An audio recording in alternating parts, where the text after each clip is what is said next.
floor is yours. Thank you, Chair, and thank you, witnesses, for your attendance. Commissioner, you referenced in your opening statement multiple investigations into these matters. Is this in reference to the ArriveCAN issue? There are multiple, correct, Mr. Chair, there are multiple investigations going on. How many in total, officer? I'd have to refer to Mr. Flynn and see if we'd have an exact number, but numerous. Can I get an exact number? So with respect to this type of activity, there's a broad number of investigations specific to ArriveCAN. There is one investigation specific to ArriveCAN. So one general investigation and offshoots from that investigation? Not offshoots, but if you look at the ArriveCAN as well as other similar types of situations, there are many is the category I would put in. I won't give you an exact number. Many. So more than 6? I'll say yes. Yes. So that would be as precise as I can get to. And is this in reference to contractors and subcontractors, or does it involve federal bureaucrats, and or does it involve government officials? Specifically, I'm speaking to procurement irregularity investigations. Okay. Again, the question put to you, is this exclusive to contractors and subcontractors, or does it involve government officials? It involves the entirety of what needs to be looked at with respect to procurement contracts. And I take from that the entirety could include contractors, subcontractors, the federal bureaucracy that dealt with those contractors, as well as the deputy ministers overseeing that department, and ultimately the ministers of the Crown who have ultimate responsibility. It's a catchment of individuals that potentially you're going to be looking at. Is that correct, sir? I will not speak to any information with respect to the targets or subjects of the investigation. I will simply speak to the substance of it to give you as much information as I can today to be helpful. Thank you, sir. I'm moving on to GC Strategies. On the eve of his call to the bar in the House of Commons, Christian Firth, one of the two owners of GC Strategies, by his definition, GC standing for Government of Canada, had his home raided. I understand this was a offshoot or a part of the RCMP detachment. It was the Sensitive and International Investigation Unit that was responsible for the execution of the warrant. How many officers were involved? We never speak to the number of officers involved in our policing operations. We did, in that instance, take the unusual step of confirming that we did execute a search warrant. Who was home at the time? I do not have that information. Can you provide that to us? I would not provide that. Again, that would speak to details of the operation and personal information. And what was searched? I will not be speaking to that either. That's an active investigation. That's Christian Firth confirmed what was searched. He actually reviewed the 6-page search warrant. And just for the education of the Canadian public who are watching this, anyone has the ability to apply for a release of that search warrant, and information to obtain. In essence, someone can apply to a court, get a court order, and actually review the content of that 6-page search warrant. You agree with me, sir? If the warrant is not sealed, that is correct. Right. Was this warrant sealed? I do not have that information. Can you provide that to us?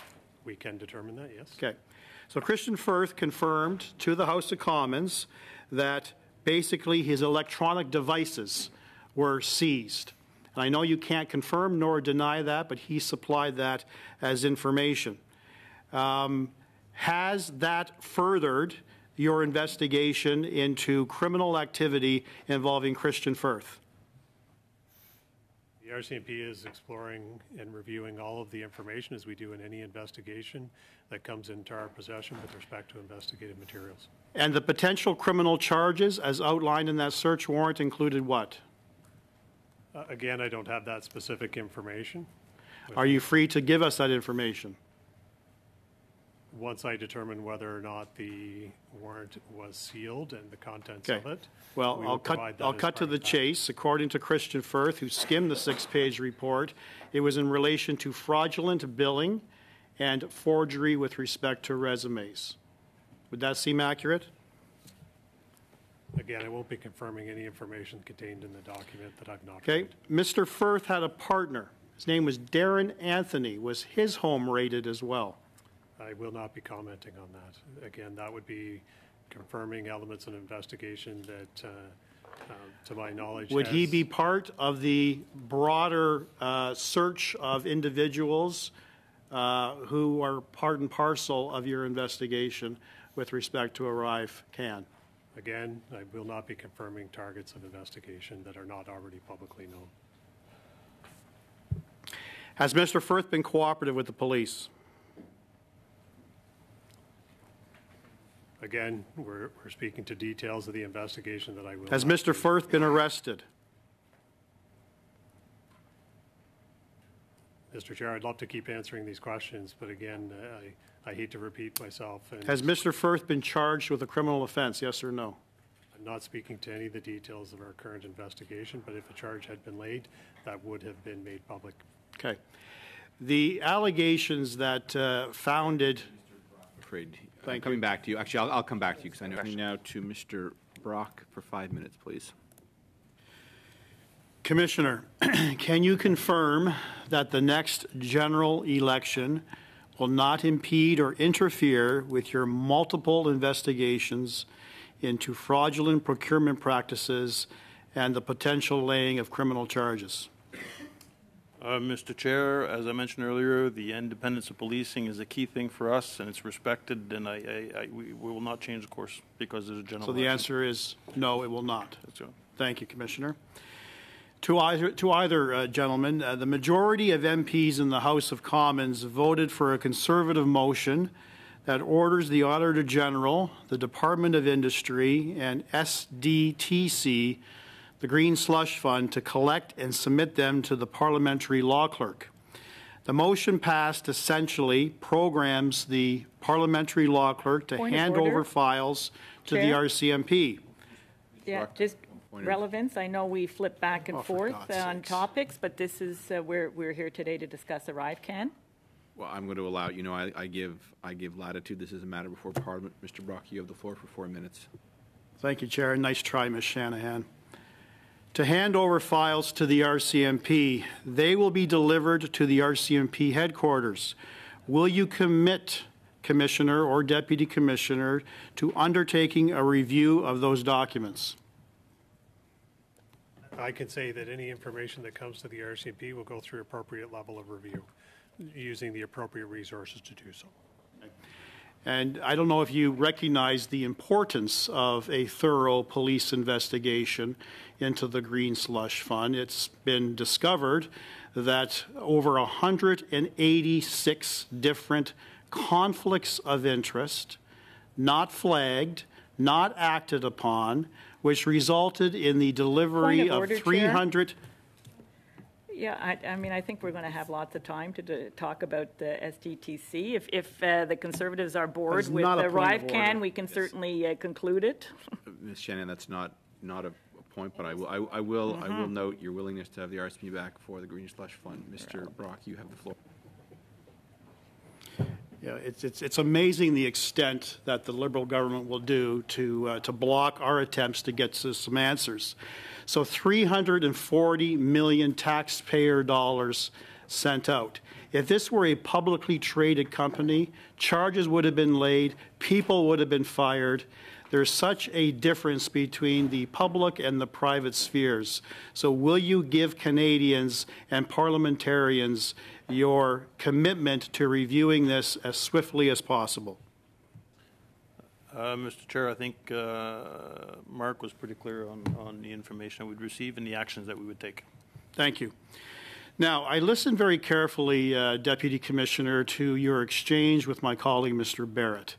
Mr. Barrett gave you a hypothetical about potential charges, particularly in relation to the attempts by Mindone to delete thousands and thousands of relevant emails. Your response piqued my interest. Your response was, any person who thwarts a criminal investigation will potentially face consequences. And that's true for every Canadian, isn't it? Correct, and for precision, my answer was not in the context of Mindone. Right. No, I understand. It was in a general context, but applies to every Canadian.